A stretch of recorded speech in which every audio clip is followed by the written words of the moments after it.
Hello viewers, সকলকে নমস্কার জানিয়ে শুরু করছি আজকের শেয়ার বাজার। আজকের বাজারে গতানুগতিক যেরকম বলি, বিভিন্ন স্টকের কথা বলি বা নিফটি, ব্যাংক নিফটি বলি, তো আজকে ওইভাবে বলতে চাইছি না। কেননা আজকে খুব দেখলাম ঘুরে ঘুরে, মানে সমস্ত স্টক, ভালো ভালো স্টক, যেগুলো প্রথম সারির, মধ্য সারির, শেষ সারির, সেগুলো তার মধ্যে কিছু কিছু দেখলাম, যতগুলো দেখলাম অর্থাৎ যতগুলো দেখলাম তাতে মার্কেট সম্বন্ধে একটা ধারণা করা যায়। কেন নিফটি, ব্যাংক নিফটি পড়ছে, আরও পড়বে, আর একটু পড়ার সম্ভাবনা অবশ্যই আছে। কিন্তু এর কারণ কি, যে যত বড় বড় স্টক, মিডিয়াম এবং স্মল ক্যাপের কিছু স্টক এবং ছোটো স্টকের মধ্যে কিছু কিছু দেখলাম সবাই একটা জায়গায় রিচ করে গেছে। অনেকগুলো তো যেগুলো আর ওঠার সম্ভাবনা নেই, হয়তো একটু উপরে কেউ যেতে পারে, কিন্তু যেগুলো যেতে পারে বা যেগুলো তৈরি হচ্ছে সম্ভাবনাময় আগামী দিনে উঠতে পারে, সেগুলো পরে আলোচনা করব। আজকে শুধু বলছি যে বাজারের যে উঠছে, ওঠার যে আপট্রেন্ড যা শুরু হয়েছিল, সেটা একটু থামতে চাইছে। এটা কয়েকদিনে পড়া দেখে বোঝা গেছে, নিফটি, ব্যাংক নিফটি পড়ছে। তো এখন এগুলো তো সবই তো ইন্ডিভিজুয়াল শেয়ারের রানের উপরে, ওঠা নামার উপরে নির্ভর করে। তারা যেই স্পিডে চলে গেছিলো, উঠছিল, সেটা কিন্তু থেমে গেছে। কেন থেমে গেছে?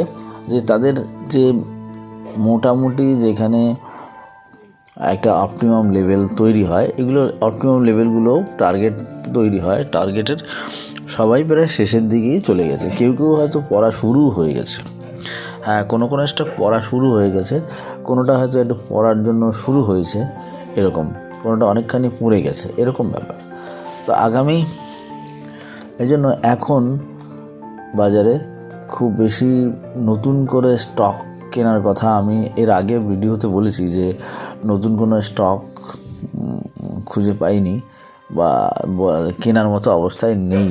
দুই একটা যেগুলো আছে সেগুলো বলেছি, আরও কিছু আছে, বা এমন কিছু স্টক আছে যেগুলো পড়ছে, তারা কারেকশানটা হয়েছে, অনেকখানি হয়ে গেছে, প্রায় শেষ হয়ে গেছে।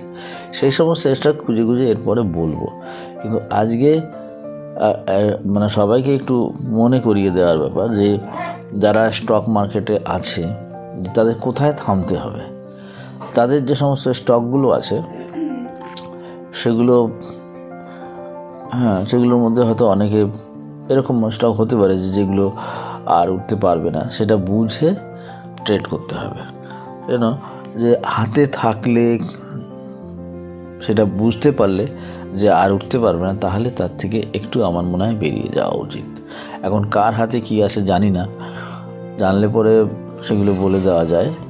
কিন্তু আমি সতর্ক করছি যে বাজারের এই মুহূর্তে মনে হয় বড় শেয়ার, যেগুলো বহু শেয়ার, আমার মনে হয় 60 to 70% শেয়ার এরকম অবস্থা হয়ে আছে।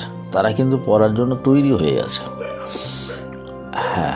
তো আজকে সেই জন্য যে প্রত্যেকটা শেয়ার বাজারে যারা শেয়ার ট্রেডার, শেয়ারের সঙ্গে যুক্ত আছে, শেয়ার মার্কেটের সঙ্গে যুক্ত, তাদের কিন্তু এটা একটু কষা নিতেই হবে, একটু কষা হতেই হবে।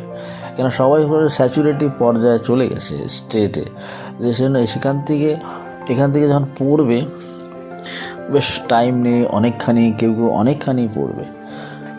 তখন হয়তো হাত কামড়াতে হবে, যে হয়তো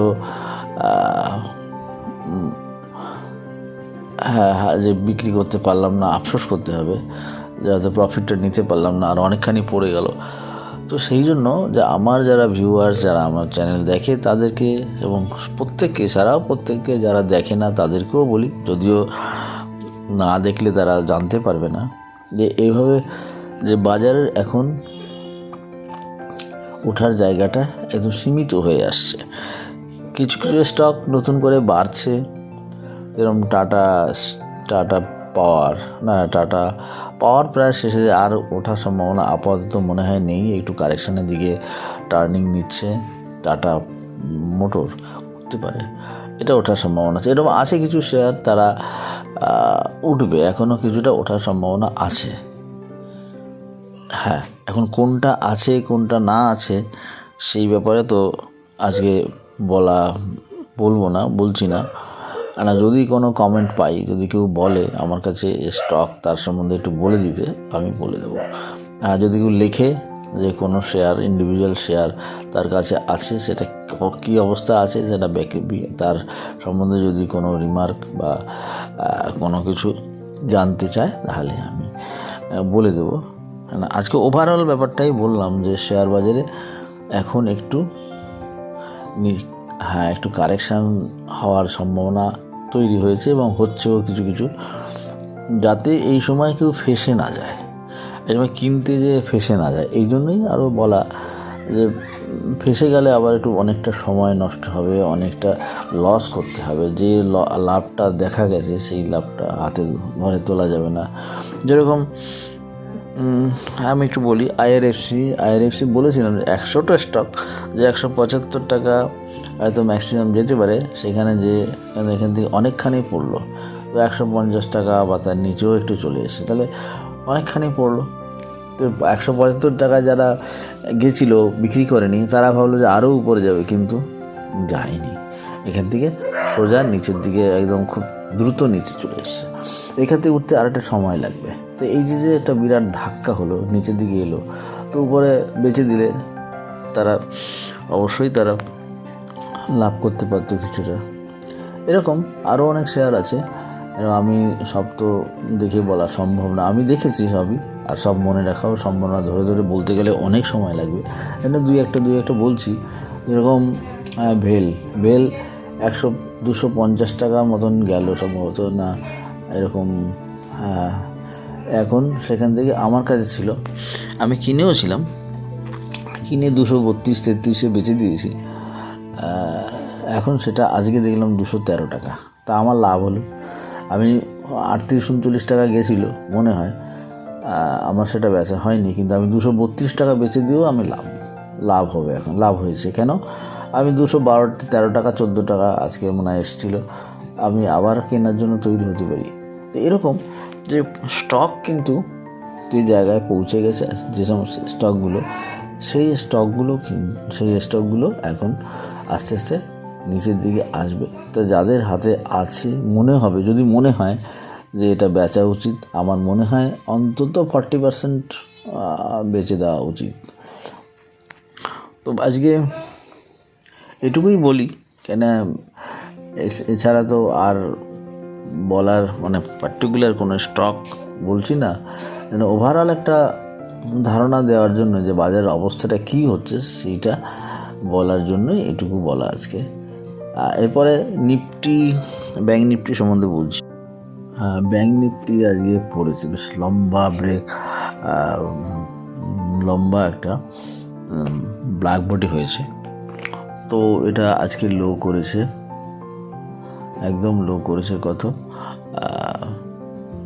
44,633, ক্লোজ 44,882, হাই করেছিল 45,748। তো আমার প্রথম টার্গেটগুলো যেটা বলেছিলাম সেটা মনে হয় 44,760 অথবা এরকম একটা ব্যাপার। ওপেন বেসিস 44,711 আর ক্লোজ বেসিসে 44,481, সেটা এখনও আসেনি।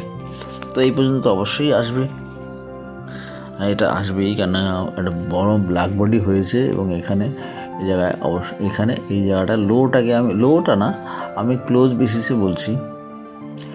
ক্লোজ বেসিসে 44,481 আর লো বেসিসে হলে 254। এটা আমি আগেও বলেছিলাম 254 একটা সম্ভাবনা, কিন্তু সেটা আরও নিচে আসতে পারে। কীরকম?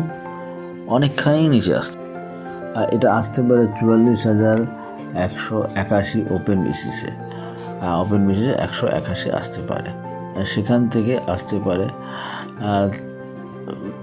বা 181 থেকে এরপরে নেক্সট টার্গেটটা 43,734, 714, 43,641 এরকম। এটুকু আসতে পারে। তো ফার্স্ট টার্গেট প্রথমে যে টার্গেটটা হবে সেটা এরপর ইমিডিয়েট টার্গেট যেটা হবে সেটা হবে 44,711, মানে 633 গেছে, কিন্তু 44,481 থেকে 44,254 এরকম হওয়ার সম্ভাবনা আছে। তারপরে যে টার্গেটটা বললাম সেটা হতে পারে। এইভাবে মোটামুটি মার্কেট একটা জায়গায় নেওয়ার চেষ্টা করবে। এই হচ্ছে ব্যাংক নিফটি। নিফটি কিন্তু আমি এর আগের ভিডিওতে বলেছি যে নিফটি তার আগে বলেছি নিফটির অবস্থা ভালো কম্পারেটিভলি।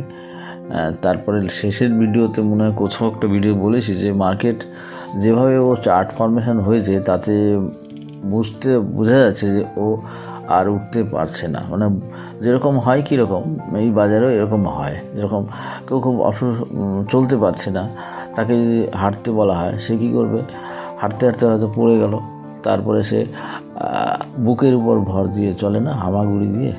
ঠিক আমাদের এই বাজারেও সেরকম একটা ফরমেশন হয়। এখানে সেই ফরমেশনটা হয়েছে। এর আগে একদিন বলেছিলাম যে এখানে বাজার মনে হয় ক্লান্ত হয়ে পড়ছে, আর এগোতে পারছে না, সেরকম একটা অবস্থা তৈরি হয়েছে। তো এটা তাই হয়েছে। তো এখন এই তাই যেটা হয়েছে শাকে, এই জন্য এটা আরও নিচে আসতে পারে, এও নিচে আসতে পারে।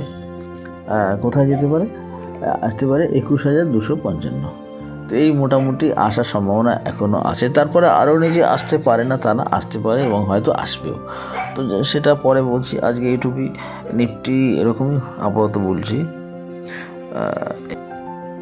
এই ছোট্ট একটা স্টক বলি, সেটা হচ্ছে সুজলন। খুব মনে হয় বহু মানুষের হাতে এই শেয়ারটা আছে।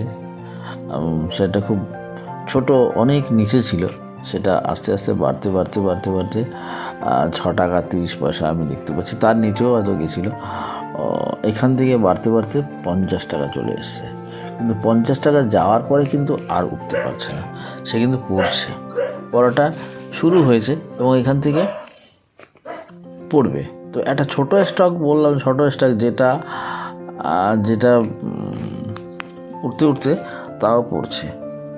সেজন্য এই জন্যই এই স্টকটা বললাম, আমার কৌতূহল এই জন্য যে ছোটো স্টক যেগুলো মানুষের কাছে সাধারণ মানুষ বেশি কেনে, ভালো একটা দামও হয়েছে। আমি জানি না এতে কে কতটুকু প্রফিট করতে পারবে বা পারছে। 50 টাকা যাওয়ার পরে মানুষের টেন্ডেন্সি থাকে এই সমস্ত শেয়ারে যারা কিনে যে আরও হবে 60 টাকা 70 টাকা 75 100 এরকম হবে, এরকম সব মার্কেটে রিউমারে থাকে। সেই জন্য যে স্টকটা কিন্তু পড়ছে, যার কাছে আছে, আমি বলছি না, আমার কোনো মন্তব্য এখানে নেই, এমনি যেটা আছে সেটা বলছি। 50 টাকা যাওয়ার পরে কিন্তু একবার ট্রাই করেছে, আবার ফার্দার একটা উপরে ওঠার চেষ্টা করেছে, কিন্তু পারেনি। সেজন্য এবারে কিন্তু অনেকখানি পড়লো। তো এই স্টকটাও পড়ছে, ছোট স্টক। তো যাদের কাছে আছে তারা ভেবে দেখবেন যে কি করা যেতে, বিক্রি করব কি না। তো আজ সুজলন দিয়ে শেষ করলাম। Thank you viewers.